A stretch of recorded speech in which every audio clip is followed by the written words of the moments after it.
दीप धरूं जिह देहरी द्वार, तुलसी भीतर बाहिर हूं जो चाहे सी उजियार। महाराज जी इसका भावार्थ महाराज जी। अगर हमारी जिह्वा पे निरंतर भगवान का नाम रूपी तेजस्वी मणि विराजमान है तो बाहर लौकिक सुख और अंदर आध्यात्मिक सुख दोनों की प्राप्ति होगी। राम नाम मणिदीप धर जीह देहरी द्वार, ये हृदय रूपी घर में प्रवेश होने के लिए द्वार है जिह्वा।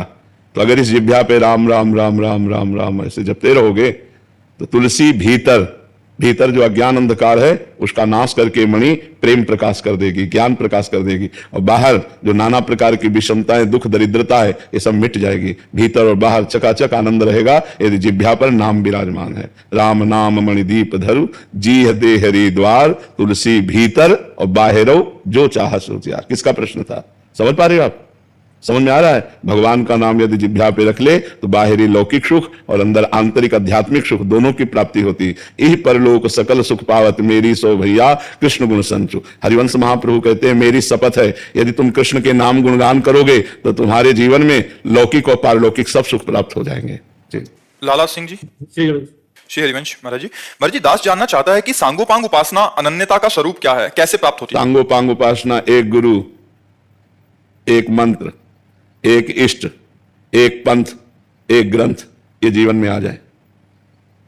एक ही गुरुदेव हो जिनकी आज्ञा पर हम चल रहे हो, जपने का एक ही मंत्र हो जो गुरुदेव के श्रीमुख से निकला हुआ है, और एक ही कंत अर्थात इष्ट हो। बहुत सी उपासना प्रारंभ में होती है जब रंग सांगोपांग उपासना में एक इष्ट में ही पूरा चित्त लगा, और एक ही पंथ हो, जैसे राधा वल्लभी, सियाराम मार्ग, जो भी अलग एक ही पंथ होना चाहिए। इसे कहते हैं सांगोपांग उपासना। सांगोपांग उपासना एक गुरु, एक मंत्र, एक कंत, एक ग्रंथ, एक पंथ, जिसके आदर्श में हम भगवान तक पहुंच जाते हैं।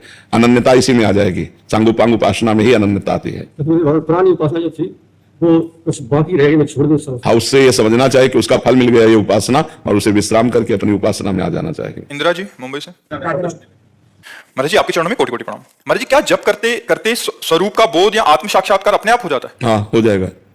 इसलिए हो जाएगा कि संसार का जो ही चिंतन छूटा और भगवान का चिंतन निरंतर चलता रहा तो भगवान के चिंतन से बुद्धि पवित्र होकर विवेकवान हो जाती है, और जहां विवेक हुआ तो मोह का नाश हुआ। मोह का नाश होते ही स्वरूप का बोध हो जाएगा।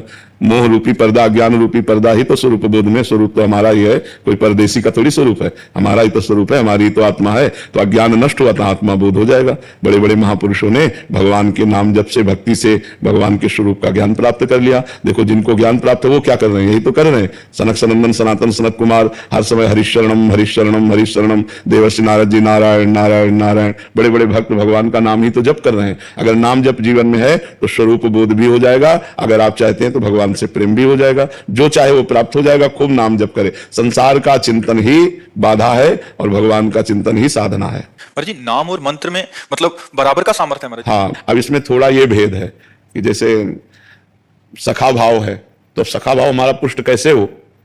अब वो हमें सखा भाव वाले आचार्य से दीक्षा लेनी होगी। अब जैसे सहचरी भाव है तो आप नाम जप करो तो सहचरी भाव को थोड़ी प्राप्त हो जाओगे। आप नाम जप करो तो सहचरी भावापन्न महापुरुषों का संग मिलेगा, और उनसे जब मंत्र मिलेगा तो मंत्र में ताकत है कि वो आपका स्वरूप का भाव बदल देगा। हाँ, अंदर ये भाव आने लगेगा मैं प्रियाजू की दासी हूं, जैसे हमारा पुरुष शरीर है पर भाव अंदर रहेगा मैं प्रियाजू की सहचरी हूं। तो ऐसे ही गोपी भाव है, ऐसे ही दास्य भाव है। तो इन जो भावों का प्रादुर्भाव हुआ वो आचार्य प्रदत्त मंत्र से होता है। तो नाम जप से हमें आचार्य मिलते हैं, आचार्य से जो मंत्र नाम मिलता है उससे स्वरूप बोध होता है।